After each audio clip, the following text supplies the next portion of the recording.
ሰላም እንኳን ደህና መጣችሁ። ዛሬ የምንገባበት ጥልቅ ውይይት በጣም መሰረታዊ የሆነ ሐሳብ ላይ ነው የሚያተኩረው። ግን ብዙ ጊዜ በአግባቡ ያልተረዳ ነው ይመስለኛል። በጣም ምንጩ የሪክ ዋረን ዓላማን ያማከለ ሕይወት ከሚለው መጽሐፍ ነው። በተለይ እንደ አገልጋይ ማሰብ የሚለው የ34ኛው ቀን ምዕራፍ እና ዋናው ተልኳችን ዛሬ መጽሐፉ የሚያቀርባቸው 5 የአመለካከት ለውጦች መፈተሽ ነው። እነዚህ ለውጦች ወሳኝ ናቸው። አንድን ሰው ከስም አገልጋይነት ወደ እውነተኛ አገልጋይነት እንዴት ሊያሸጋግሩት እንደሚችሉ ማየት ነው። ዋናው ነጥብም ይሄ ነው። እግዚአብሔር ምን እንደምናደርግ ሳይሆን ለምን እንደምናደርግ የበለጠ ትኩረት ይሰጣል።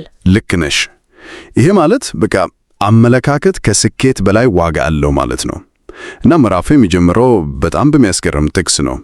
ከዘኍልቍ መጽሐፍ ባሪያዬ ካሌብ ግን የተለየ መንፈስ ስላለውና በፍጹም ልቡ ስለተከተለኝ ይላል። እዚህ ላይ እግዚአብሔር ትኩረት ያደረገው ድርጊቱ ላይ አይደለም፣ የተለየ መንፈስ ወይም አስተሳሰብ ላይ ነው። ልክ ነው። ስለዚህ የዛሬው ውይይታችን ቁልፍ ጥያቄ ይህ የተለየ መንፈስ ምንድን ነው የሚለው ይመስለኛል። በዕለተ ተዓላት ሕይወት ውስጥስ ምን ይመስላል? በጣም ዝም ብለን የአገልግሎት ዝርዝር ከማውጣት ይልቅ ከድርጊቱ ጀርባ ያለውን የአእምሮ ዝግጅት ነው የምንፈትሸው። በጣም ጥሩ መነሻ ነው። እስቲ ወደ መጀመሪያው የአመለካከት ለውጥ እንግባ። እሺ። አገልጋዮች ስለ ራሳቸው ከማሰብ ይልቅ ስለ ሌሎች ያስባሉ ይላል። ይህ ሐሳብ ራሱ ትንሽ ይከብዳል። እና ሲያበራራው ደግሞ እውነተኛ ትህትና ማለት ስለ ራስህ ዝቅ አድርገህ ማሰብ ሳይሆን ስለ ራስህ ያነሰ ማሰብ ነው ይላል። ራስን መርሳት በቃ በጣም ትልቅ ልዩነት አለው። በጣም ብዙ ጊዜ ትህትናን ከዝቅተኛ የራስ ግምት ጋር እናገናኘዋለን አይደል? ዋጋ እንደሌለ ማሰብ ይመስለናል። ልክ። መጽሐፉ ግን ፍጹም የተለየ ሐሳብ ነው የሚያቀርበው። ራስን መርሳት ማለት አእምሮህ በሌሎች ፍላጎት ላይ ስለሚያተኩር ስለ ራስህ ለመጨነቅ ጊዜ ታጣለህ ማለት ነው። ግን እዚህ ላይ አንድ ጥያቄ አለኝ። እሺ።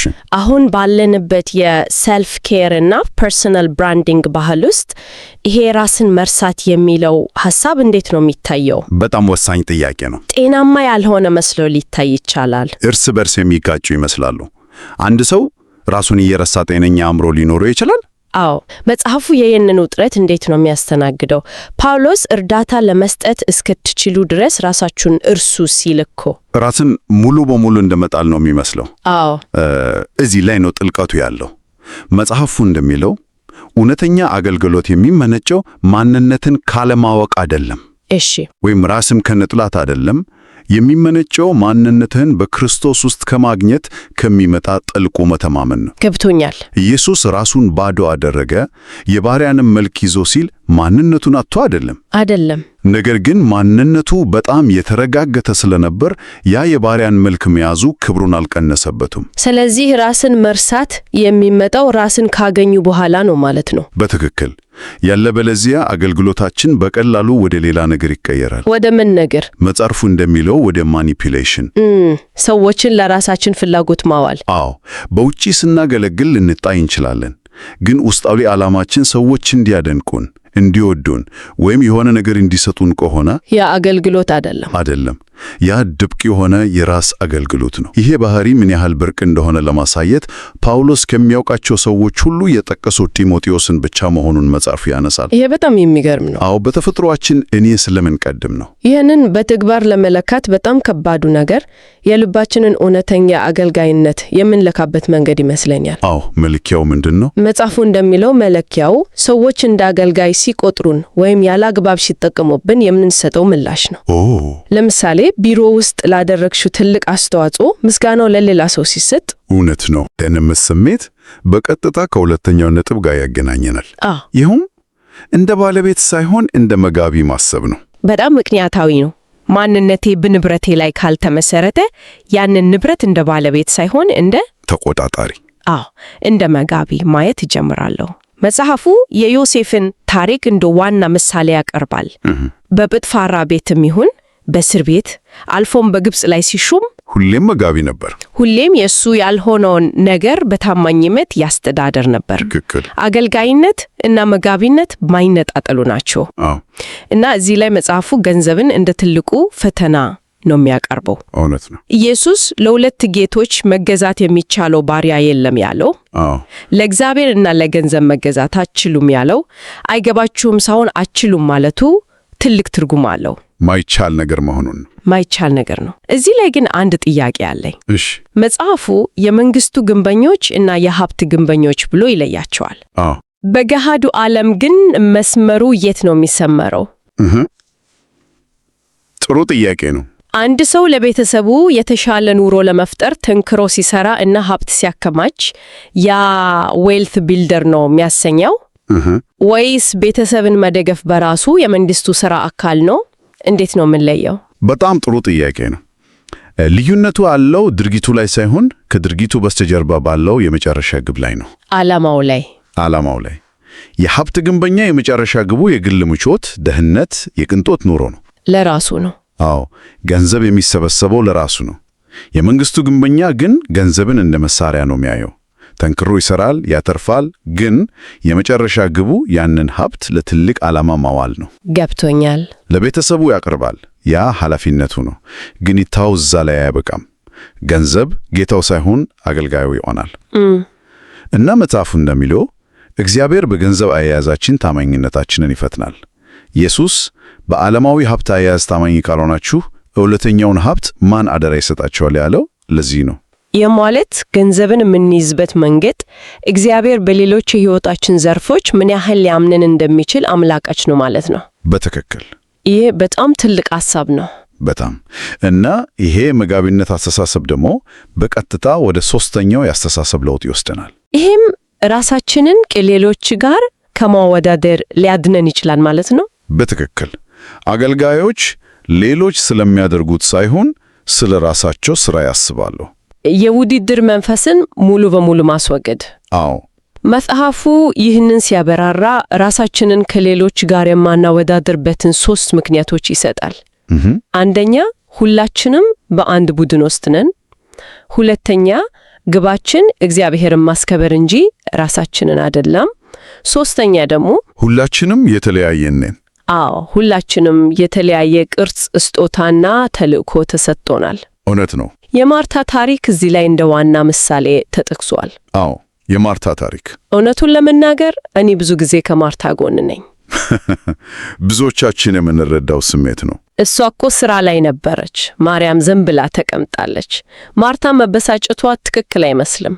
ይመስላል። ግን የኢየሱስ ምላሽ ነው ወሳኙ። እሺ። የማርታ ችግር አገልግሎቷ አልነበረም። ችግሩ አገልግሎቷን ከማርያም አለማገልገል ጋር ማወዳደሯና መበሳጨቷ ነበር። የአገልጋይነት ልቧን አጥታ ወደ ራስ ርኅራኄና ቅሬታ ገብታለች። እውነተኛ አገልጋዮች በሌሎች ላይ አያተኩሩም። በራሳቸው የተሰጣቸው ሥራ ላይ ነው የሚያተኩሩት። እና የሌላውን ሰው መገምገም የኛ ሥራ እንዳልሆነም በፍጹም። መጽሐፉ አንተ የሌላውን ባሪያ የምትተች ማን ነው ይላል። በተመሳሳይ ደግሞ ሌሎች እኛን ሲተቹ ራሳችንን መከላከልም የእኛ ሥራ እንዳልሆነ ይናገራል። የነህምያን ምሳሌ ሳነብት ትንሽ ግራ ገብቶኝ ነበር። እሺ። ተቺዎቹ ሲጠሩት ስራዬ በጣም አስፈላጊ ስለሆነ አሁን ላገኛቸው አልመጣም ብለው መለሰ። ይሄ ምላሽ በራሱ ትንሽ ትዕቢት የተቀላቀለበት አይመስልም? እዚህም ላይ መስመሩ ስስ ነው። እንዴት? ነህምያ እየተከላከለ ያለው የግል ክብሩን ወይም ስሙን አይደለም። እየተከላከለ ያለው የተሰጠውን ተልእኮ ነው። እኔ በጣም አስፈላጊ ሰው ነኝ አላለም። ስራው በጣም አስፈላጊ ነው ያለው። ገብቶኛል። ትኩረቱ በራሱ ላይ ሳይሆን በተልእኮ ላይ ሲሆን ለጎንዮሽ ትችቶችና ክርክሮች ጊዜ ማጥፋት ዋጋ እንደሌለው ይገባል። ያ በጣም ግልጽ ያደርገዋል። ከሁሉም በላይ ግን ልቤን የነካው የማርያም ታሪክ ነው። በጣም ውድ የሆነውን ሽቱ በኢየሱስ እግር ላይ ስታፈስ ደቀ መዛሙርቱ በተለይ ይሁዳ ብክነት ነው በኢኮኖሚ ስሌት ለድሆች ቢሸጥ ይሻል ነበር አሉ። ኢየሱስ ግን ትርጉም ያለው ወይም ውብ ነገር ብሎታል። እውነት ነው። ይሄ የሚያሳየው የሰዎች መመዘኛ እና የእግዚአብሔር መመዘኛ ምን ያህል ሊለያይ እንደሚችል ነው። ፍጹም። የድርጊታችንን ዋጋ የሚወስነው ማን ነው የሚለው ጥያቄ በቀጥታ ወደ አራተኛው ነጥብ ይወስደናል።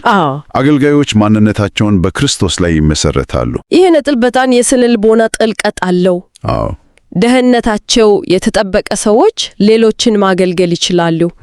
ደህንነታቸው ያልተጠበቀ ሰዎች ግን ሌሎችን እንዲያገለግሏቸው ይፈልጋሉ። በጣም በጸጋ ተቀባይነት እንዳገኘሽ ስታውቂ ከሰዎች ዕውቅናን አትፈልጊ። አዎ፣ ይህንን በዕለት ተዕለት ሕይወት ውስጥ ማየት ይቻላል። አንዳንድ ሰዎች ሁል ጊዜ የትኩረት ማዕከል መሆን ይፈልጋሉ። ሁል ጊዜ። ሌሎች ደግሞ ከበስተጀርባ ሆኖ ነገሮች እንዲሳኩ ሲያደርጉ ምንም አይሰማቸውም። እውነት ነው። የኢየሱስ የእግር ማጠብ ምሳሌ የዚህ ሐሳብ ማሳረጊያ ነው። አዎ። በዛ ዘመን የእንግዳን እግር ማጠብ ከባሪዎቹ ሁሉ ዝቅተኛው የሚሥራው ሥራ ነበር። ምንም ክብር የሌለው ሥራ። ምንም። ነገር ግን መጽሐፍ ቅዱስ ታሪኩን ሲጀምር ኢየሱስም አብ ሁሉን በእጁ እንደሰጠው አውቆ ብሎ ነው። ማንነቱን አውቆ፣ ማንነቱን፣ ስልጣኑን፣ መድረሻውን ጠንቅቆ ስለሚያውቅ ነው ዝቅ ብሎ ያንን ሥራ መስራት የቻለው። ያ ተግባር ማንነቱን አልቀነሰበትም፣ ይልቁንም አጉልቶ አሳይቶታል። ደህንነታቸው ያልተጠበቀ ሰዎች ግን እንዲህ አይነት ሥራዎችን ይፈራሉ። በጣም ድክመታቸው እንዳይታይባቸው በትዕቢት ራሳቸውን ይሸፍናሉ። ሄንሪ ናወን የሚባል ጸሐፊ ይህንን ሲያብራራ እሺ ሌሎችን ለማገልገል ለነርሱ መሞት አለብን ይላል። ምን ማለት ነው ለነርሱ መሞት? ይህችም ማለት የራሳችንን ትርጉምና ዋጋ በሌሎች መስፈርት መለካታችንን ማቆም አለብን ማለት ነው። የመሱ አስተያየት ሕይወት ሰጪያችን ወይም ገዳያችን መሆኑን ማቆም ማለት ነው። በቃ ዋው! ያኔ ከፍርሃት ነፃ ወጥተን በርህራሄ ማገልገል እንችላለን። ለዚህ በጣም ጠንካራ ምሳሌ ሆኖ የቀረበው የያዕቆብ ታሪክ ነው። አዎ፣ ያዕቆብ የኢየሱስ ወንድም ነው። በዛ ዘመን ከዚህ በላይ ጥልቅ ማዕረግ የለም። መልእክቱን ሲጽፍ በቀላሉ የኢየሱስ ወንድም ያዕቆብ ማለት ይችል ነበር አይደል? ይችል ነበር። ነገር ግን ራሱን የጠራው የእግዚአብሔርና የጌታ ኢየሱስ ክርስቶስ ባሪያ ብሎ ነው። በጣም የሚደንቅ ነው። አዎ፣ ወደ ኢየሱስ በቀረብን ቁጥር ራሳችንን የማስተዋወቅ ፍላጎታችን ይቀንሳል የሚለው ሐሳብ እዚህ ላይ ፍንቱ ብሎ ይታያል። በትክክል። ይህ ሁሉ ሲደማመር ደግሞ ወደ መጨረሻውና አምስተኛው የአስተሳሰብ ለውጥ ያመራናል።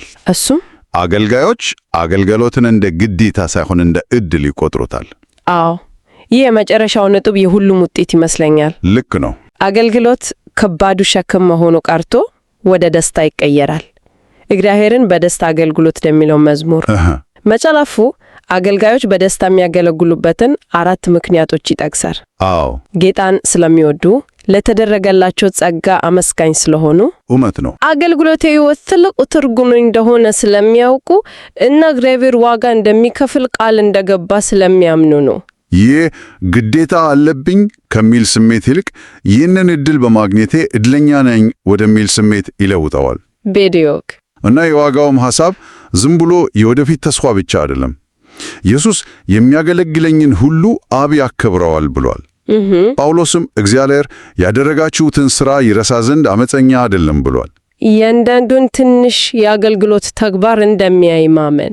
አዎ፣ ያንን ማመን በድካም ጊዜው እንኳን ደስታንና ብርታትን ይሰጣል። ምዕራፉ የሚደመደመው በአንድ አይምሮን በሚይዝ ጥያቄ ነው። እሺ፣ በዓለም ላይ ካሉት ክርስቲያኖች 10% ብቻ ይሄንን የአገልጋይነት አስተሳሰብ ቢኖራቸው 10% ብቻ በዓለም ላይ ምን ያህል መልካም ነገር ሊደረግ እንደሚችል አስቡት።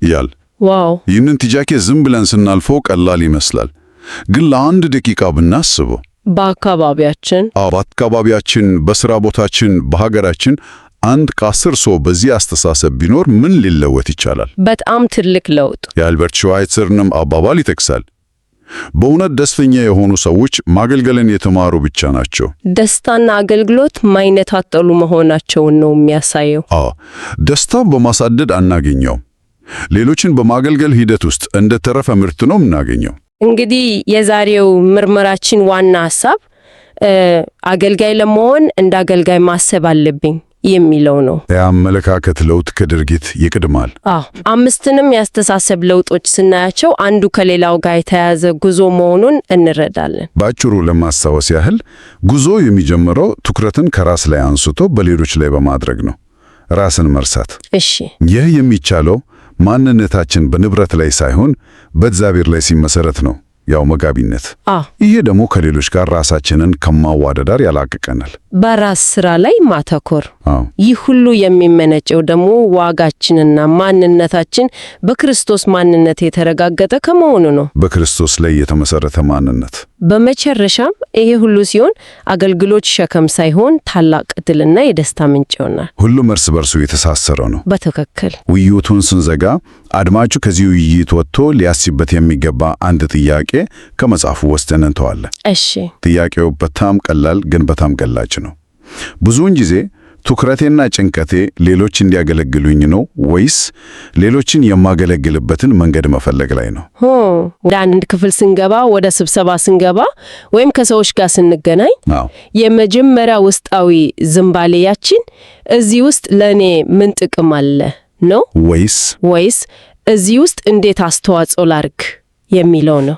የዚህ ጥያቄ እውነተኛ መልስ የትኛው አስተሳሰብ በአሁኑ ሰዓት ሕይወታችንን እየመራው እንዳለ በግልጽ ያሳየናል።